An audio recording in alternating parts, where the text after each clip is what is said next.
Hi hello எல்லோரும் எப்படி இருக்கீங்க? இன்றைக்கி நம்ம சுண்டைக்கஞ்சி பற்றி தான் பார்க்க போகிறோம். இது ரொம்ப ஹெல்த்தியும் கூட. வாரத்தில் 2 டைம் கட்டாயம் ட்ரை பண்ணுங்கள். குழந்தைங்களும் விரும்பி சாப்பிடுவாங்க, நம்மளும் சாப்பிட்லாம். நம்ம வீட்டில் எப்போவுமே சண்டே மார்னிங் சுண்டல் கஞ்சி தாங்க. இது என்னோடய ஸ்பெஷல் ஃபேவரெட்டுன்னு கூட சொல்லலாம். சண்டேனாலே மதியம் கண்டிப்பாக நான்வெஜ் இருக்கும். மார்னிங் என்ன செய்யலான்னு ஒரே குழப்பமாக இருக்கா? காலையில் கண்டிப்பாக இந்த மாதிரி ட்ரை பண்ணி பாருங்கள், நல்லாயிருக்கும். கொஞ்சமாக ஒரு கையளவுக்கு பச்சை பயிர் எடுத்து அதை நம்ம வறுத்து வச்சுப்போம். கருப்பு சுண்டல் 2 hours பிஃபோராக ஊற வச்சுப்போம். 1 டம்ளர் அரிசி மிக்சியில் போட்டு நல்லா ஓரளவுக்கு நல்லா அடிச்சுட்டு அதை நல்லா வாஷ் பண்ணிவிட்டு அது கூட பச்சை பயிறு, வறுத்து வச்ச பச்சை பயிரையும் சேர்த்து ஊற வச்சுப்போம்.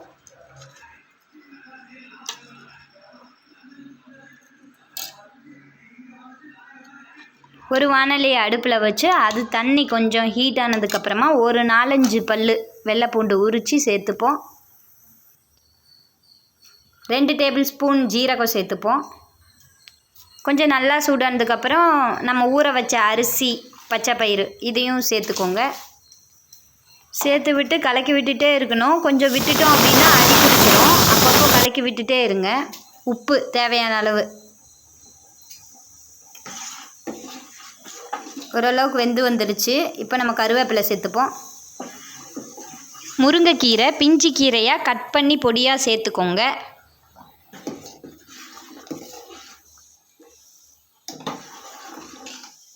கஞ்சி ரெடி ஆகிடுச்சு பாருங்கள். நமக்கு தண்ணியாக வேணும்னா தண்ணியான ஸ்டேஜில் வச்சுக்கலாம். இல்லை கொஞ்சம் சாப்பாடு ஸ்டேஜ் வேணும்னா கொஞ்சம் கொல்ல கொல்லன்னு ஆகிற அளவுக்கு கொஞ்சம் கிண்டி விட்டுட்டே இருந்தோம்னா அந்த ஸ்டேஜ் வந்துடும். கஞ்சி ரெடி ஆயிடுச்சு. இப்போ நம்ம பச்சை பயிறு சேர்த்தும் செய்யலாம். பச்சை பயிறு சேர்க்காமல் செஞ்ச கஞ்சியை வீடியோவோட எண்டில் ஷோ பண்ணுறேன். இப்போ நம்ம சுண்டல் செஞ்சுருவோம். அடுப்பில் ஒரு வாணலி வச்சு எண்ணெய் சேர்த்துக்கோங்க.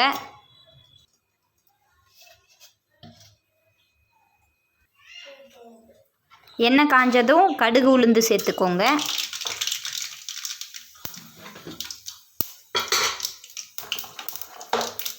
கடுகு பொரிஞ்சு வந்ததும் கட் பண்ணி வச்ச வெங்காயத்தை சேர்த்துக்கோங்க. வெங்காயம் ஓரளவுக்கு பொன்னிறமாக வதங்கினதும்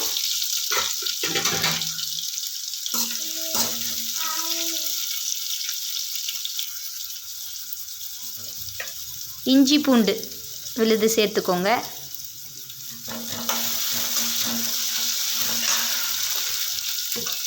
இஞ்சி பூண்டு பச்சை வாசனை போனதுக்கப்புறமா 2 பச்சை மிளகாய். நான் காரம் ஜாஸ்தியாக வேணும்னா பச்சை மிளகாய் சேர்த்துக்கலாம், இல்லைன்னா இதை ஸ்கிப் பண்ணிடலாம். நம்ம அதை பொடி சேர்த்துக்க போகிறோம். ஸோ அதனால் நம்ம பச்சை மிளகாய் ஸ்கிப் பண்ணிடலாம். இப்போ கருவேப்பிலை சேர்த்துக்கலாம்.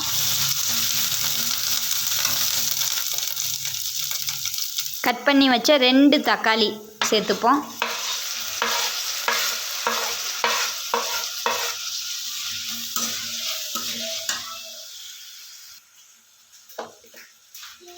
தக்காளி ஓரளவுக்கு வதங்கினதும் மஞ்சத்தூள்,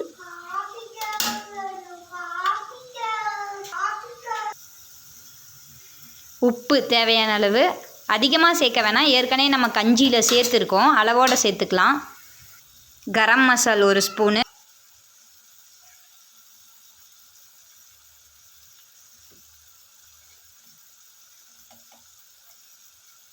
மிளகாத்தூள் 1/2 ஸ்பூனு,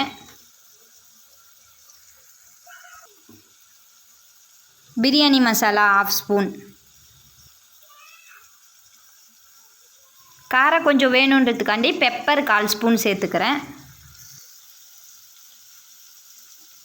மல்லித்தூள் 2 டேபிள் ஸ்பூன்.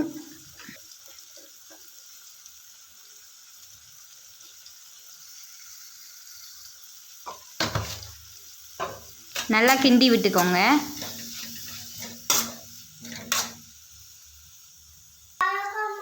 ரொம்ப ட்ரையாக இருந்தால் கொஞ்சமாக வாட்டர் ஆட் பண்ணிக்கோங்க. பாருங்கள், கிரேவி மாதிரி தான் இருக்குது. வேக வச்ச சுண்டலை நம்ம அந்த தண்ணி கூடவே சேர்த்துக்க போகிறோம். சேர்த்து நல்லா கலரிக்கோங்க. கொஞ்சம் நல்லா வேகட்டும். கிரேவி ரெடி ஆயிடுச்சு. மல்லி கட் பண்ணிப்போம்.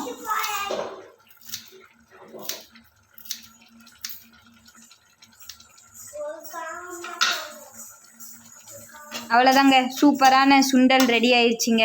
கஞ்சிக்கு அல்டிமேட்டாக இருக்குங்க.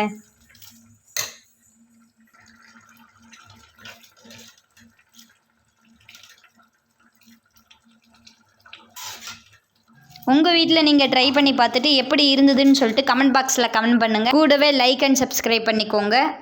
பச்சைப்பயிறு ஆட் பண்ணாமல் கஞ்சி காய்ச்சினாலும் இந்த மாதிரி இருக்கும். இதுவும் டேஸ்ட்டு சூப்பராக இருக்கும். ட்ரை பண்ணி பாருங்கள். போலீஸ் ட்ரைனிங்கில் கூட வாரத்தில் கம்பல்சரி 2 நாள் இந்த ஃபுட்டு கம்பல்சரி தருவாங்க ட்ரெயினர்ஸ்க்கு. அப்போ எவ்வளோ ஹெல்த்தியாக இருக்குன்னு சொல்லிட்டு நீங்களே கெஸ் பண்ணிக்கோங்க.